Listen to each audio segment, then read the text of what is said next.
আসসালামু আলাইকুম। সকল ছাত্রছাত্রীকে আমার অনলাইন ক্লাসে শুভেচ্ছা ও স্বাগতম। আজ আমরা ষষ্ঠ অধ্যায় জ্যামিতি, রেখা, কোণ এবং ত্রিভুজ, এই কোণ, রেখা এবং এই ত্রিভুজের নিয়ে আলোচনা করব। কারণ তোমাদের যে তৃতীয় সপ্তাহের যে তোমাদের যে দ্বিতীয় অ্যাসাইনমেন্ট রয়েছে, সেই অ্যাসাইনমেন্টের উপরই ভিত্তি করে আজ আমি আমার এই লেকচার সাজিয়েছি। আশা করি তোমরা সবাই ভালোভাবে বুঝতে পারবে। তার আগে আমরা প্রথমে এই অধ্যায় সম্পর্কে জানব। এই অধ্যায়ে যে সাধারণ বিষয়গুলো রয়েছে, সেই যেমন ত্রিভুজ, আমরা এই ত্রিভুজের প্রকারভেদগুলো জানবো। তারপরে কোণ, দেখো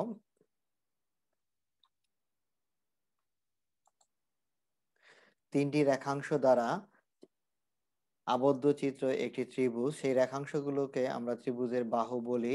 যে কোনো দুইটি বাহুর সাধারণ বিন্দুকে যদি শীর্ষবিন্দু ধরা হয়, তাহলে ত্রিভুজের যে কোনো দুই বাহুর শীর্ষবিন্দুতে যে কোণ উৎপন্ন করে, তাহলে ত্রিভুজের তিনটি বাহু ও তিনটি কোণ রয়েছে। এই বাহুভেদে ত্রিভুজকে আমরা তিন প্রকার ধরি বাহুভেদে, যে সমবাহু, সমদ্বিবাহু, আরেকটি হচ্ছে বিষমবাহু। আবার কোণ ভেদে ত্রিভুজও তিন প্রকার, একটা হচ্ছে সূক্ষ্মকোণী ত্রিভুজ, আরটা হচ্ছে স্থূলকোণী ত্রিভুজ এবং সমকোণী ত্রিভুজ। ত্রিভুজের তাহলে আমরা যদি এখন এই সংজ্ঞা বলতে যাই, তাহলে ত্রিভুজের সংজ্ঞাটি এভাবে বলবো: ত্রিভুজের বাহু তিনটির দৈর্ঘ্যের সমষ্টিকে আমরা বলি পরিসীমা, আর এই বাহুগুলো দ্বারা আবদ্ধ ক্ষেত্রকে বলা হয় ত্রিভুজ ক্ষেত্র। এখন আমরা এই ত্রিভুজের বিভিন্ন প্রকারভেদগুলো দেখব।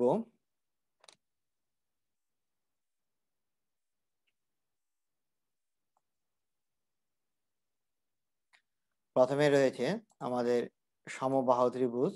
খেয়াল করো, সমবাহু বলতে বোঝায় সমান বাহু। তাহলে আমরা এই ছবি দেখে আমরা বলে দিতে পারবো এই ত্রিভুজটির সংজ্ঞা কি। মানে যে ত্রিভুজের তিনটি বাহুই সমান, এখানে হচ্ছে এই এসি, এ বি এবং বিসি, এই ত্রিভুজের তিনটি বাহুই সমান। অর্থাৎ এই এবিসি ত্রিভুজের AB is equal to BC equal to A C A বা এসি, অর্থাৎ বাহু তিনটির দৈর্ঘ্য সমান। অতএব এটিকে আমরা সমবাহু ত্রিভুজ বলি।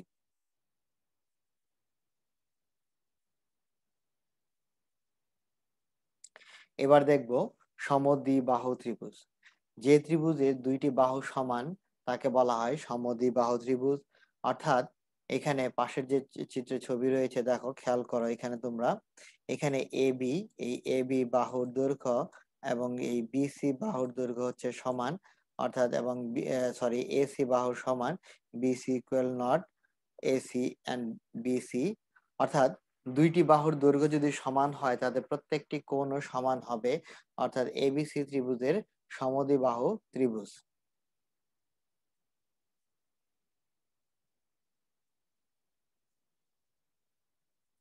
অর্থাৎ বিষমবাহু ত্রিভুজ এবার দেখব। বিষমবাহু যে ত্রিভুজের তিনটি বাহুই পরস্পর অসমান, অর্থাৎ কোনো বাহুই সমান নয়, সেই ত্রিভুজকে আমরা বলছি বিষমবাহু ত্রিভুজ। আর যেমন একটি ছবি দেখো, ছবিটিতে এ বি এবং বিসি এবং এসি, এটি কোনোটি সমান নয়। অর্থাৎ এই তিনটি বাহুই কোনোটি দৈর্ঘ্যই সমান নয়, অর্থাৎ অসমান। তাহলে এই ধরনের ত্রিভুজকে আমরা বলি বিষমবাহু ত্রিভুজ।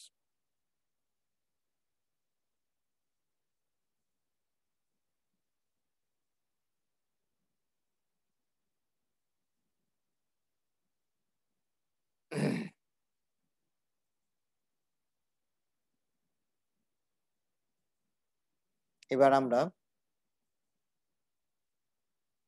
দেখব সমকোণী ত্রিভুজ কি। সমকোণ বলতে আমরা জানি যে কোণটি হবে 90 ডিগ্রি, সেটিকে আমরা এক সমকোণ বলি। তাহলে এই ত্রিভুজের একটি কোণ অবশ্যই 90 ডিগ্রি হতে হবে, তাহলে এই জন্য বা সমকোণ হতে হবে। অর্থাৎ যে ত্রিভুজের একটি কোণ সমকোণ, তাকে আমরা বলি সমকোণী ত্রিভুজ। এখানে খেয়াল করে দেখো চিত্রে, ডি এফ ই এটি একটি কোণ, সমকোণ। এখানে এই কোণটি হচ্ছে সমকোণ অর্থাৎ এফ কোণ, অর্থাৎ আমরা যদি বলি ডি এফ ই কোণ অথবা ই এফ ডি কোণ, যেভাবেই বলি না কেন, এই প্রত্যেকটি হচ্ছে সমকোণ এবং এই বাকি যে দুটি কোণ রয়েছে এই কোণ দুটি হচ্ছে সূক্ষ্মকোণ।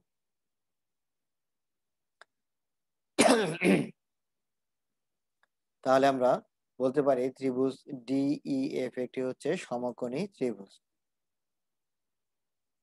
এবার দেখব স্থূলকোণী ত্রিভুজ। যে ত্রিভুজের স্থূলকোণ বলতে কি বোঝায় সেটিকে আগে প্রথমে আমরা জানবো।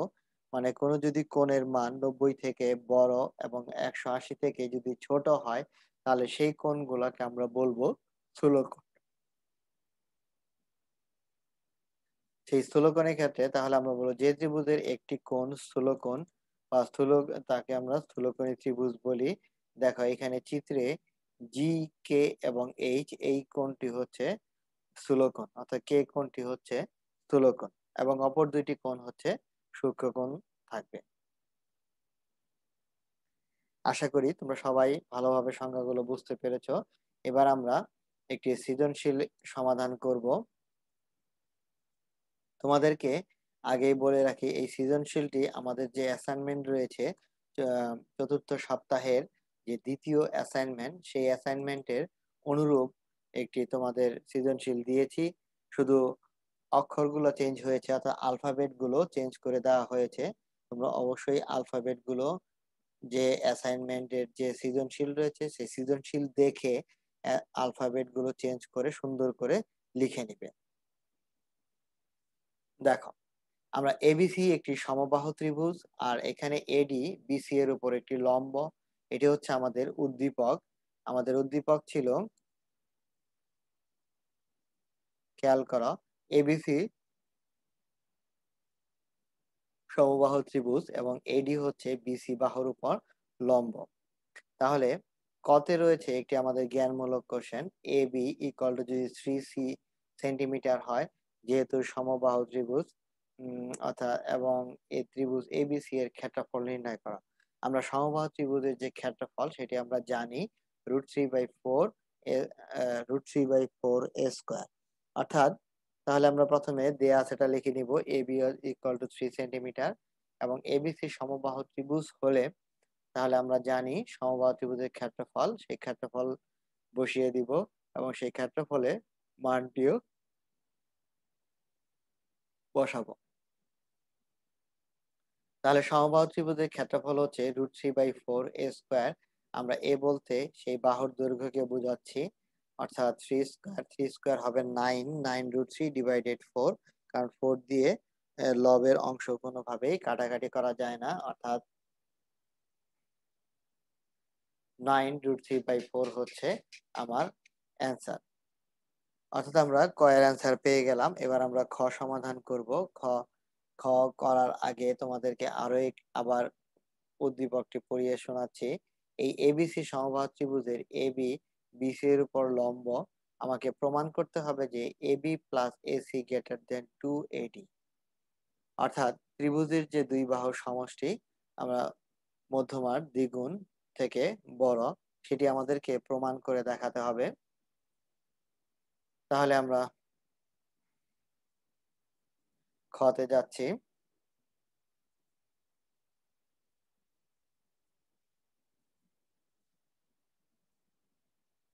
দেখো একটি সমবাহু ত্রিভুজ এবং এডি বিসি এর উপর লম্ব আঁকি, তাহলে প্রমাণ করতে হবে AB plus AC greater than 2AD।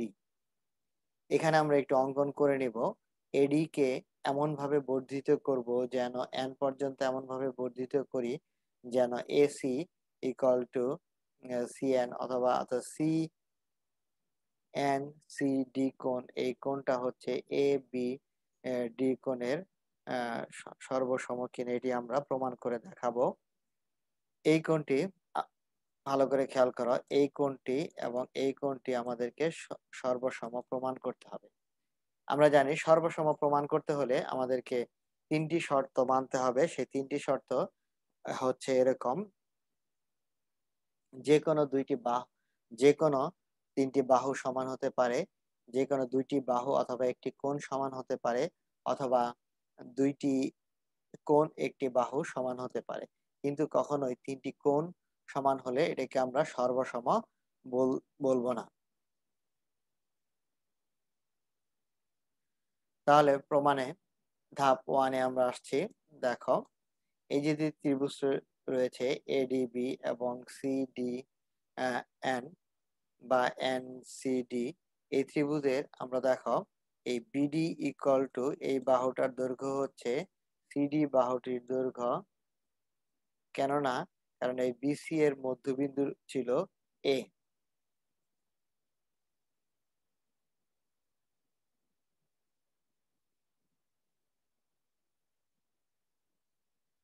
তাহলে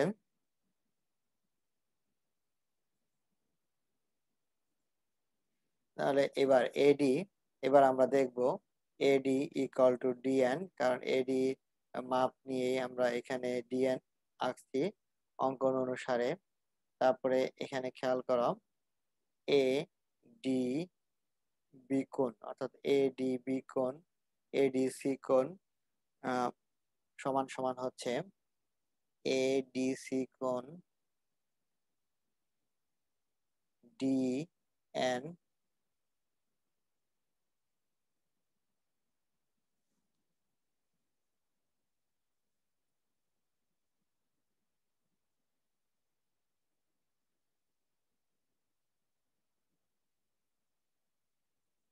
তোমরা খেয়াল করো এখানে এডি বি কোণ ইকুয়াল টু হবে এডি বি কোণের সমান হবে এন ডি সি কোণ। তোমরা এখানে একটু লিখে নাও, এখানে এখানে একটু ভুল হয়েছে, এখানে হবে এন ডি সি কোণ, অর্থাৎ এই কোণটি হবে এনডিসি কোণ, অর্থাৎ বিপরীত কোণ। আমরা জানি বিপরীত কোণ পরস্পর সমান হয়। তাহলে এখানে দুইটি বাহু একটি কোণ সমান হয়েছে, তাহলে আমরা বলতে পারি এবিডি সর্বসম ডিএনসি ত্রিভুজ।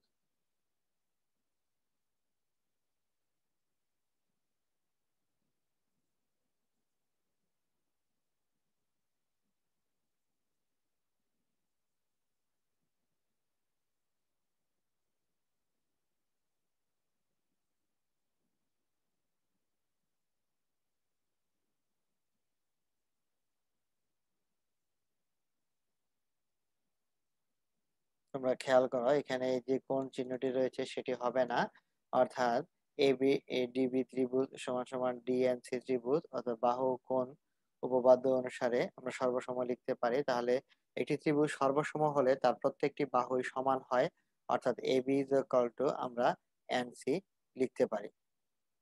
এবার আমরা তৃতীয় ধাপে যাব। দেখো তৃতীয় ধাপে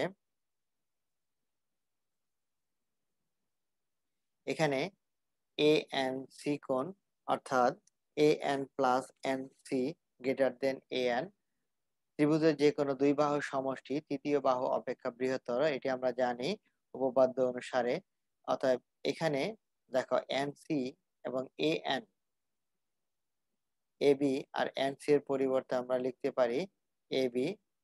এখন এখানে এ এন কে তোমাদের ছবিটি আরেকবার দেখাচ্ছি।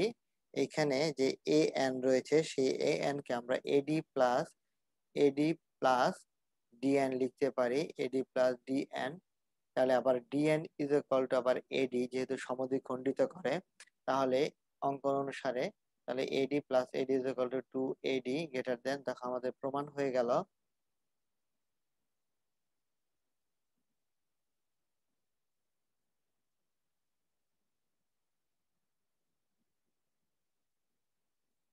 দেখো তাহলে এখানে আমরা AB plus AC greater than 2AD আমরা এটা প্রমাণ করে ফেললাম। এবার আমরা দেখব সৃজনশীলের গ। তার আগে আমরা সৃজনশীল কোশ্চেনটি আরো একবার দেখে নিচ্ছি।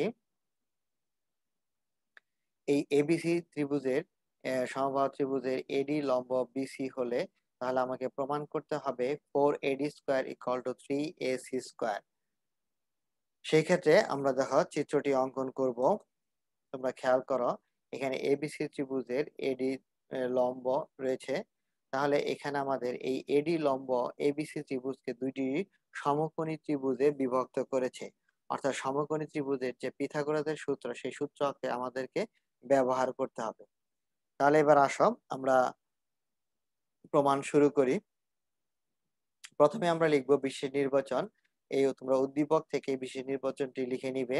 এবিসি ত্রিভুজ সমবাহু হলে এবং এডি লম্ব হচ্ছে বিসি, তাহলে আমাকে প্রমাণ করতে হবে 4AD square equal to 3AC square. তাহলে আমরা প্রথমে শুরু করব পিথাগোরাসের সূত্র দিয়ে। এই এসিডি ত্রিভুজ, খেয়াল করো তোমরা সবাই, এই ত্রিভুজের পিথাগোরাসের সূত্র অনুসারে এই অতিভুজ হচ্ছে এসি। তাহলে AC square is equal two লম্ব স্কয়ার প্লাস ভূমি স্কয়ার অর্থাৎ সিডি স্কয়ার। এবার সিডি দেখো, আমরা জানি এই সিডি হচ্ছে এই বিসি এর অর্ধেক, অর্থাৎ বিসি এর অর্ধেক। তারা আমরা লিখতে পারি বিসি বাই 2 সিডি এর পরিবর্তে। দেখো বিসি বাই 2 লিখলাম সিডি এর পরিবর্তে। তাহলে এখানে যদি ব্র্যাকেট তুলে দেই তাহলে আসবে আমাদের, দেখো এখানে আরেকটা কাজ করেছি, যেহেতু সমবাহু ত্রিভুজ বলা ছিল উদ্দীপকে, তাহলে আমরা এই বিসি এর পরিবর্তে এসি লিখতে পারি এসি স্কয়ার ডিভাইডেড 2। তাহলে স্কয়ার তুললে সি স্কয়ার ডিভাইডেড 4 আসবে। এবার লসাগু করব আমরা। সবাই একটু খেয়াল করো ভালো করে, ক্যালকুলেশনটা আর একবার দেখে নাও।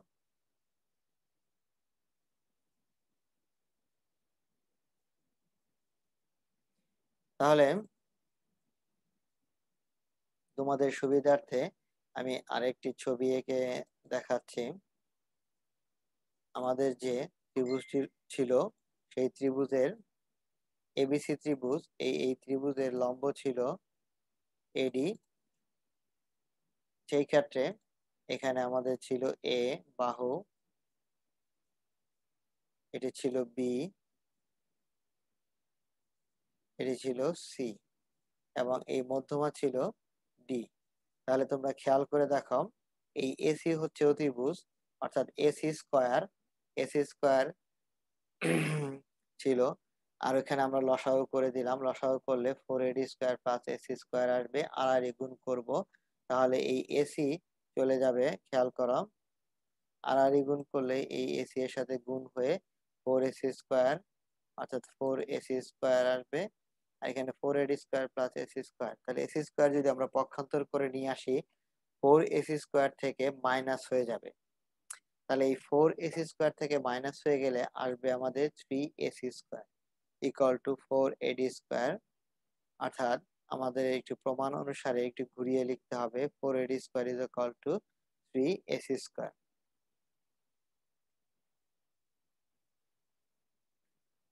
আশা করি তোমরা সবাই ভালোভাবে বুঝতে পেরেছো। এরপরও যদি তোমাদের কোনো এই অ্যাসাইনমেন্টের 2 নং অ্যাসাইনমেন্টের যে 1 নম্বর সৃজনশীলটি যদি বুঝতে কোনো অসুবিধা হয়, তাহলে অবশ্যই তোমরা মেসেঞ্জারে নক করবে।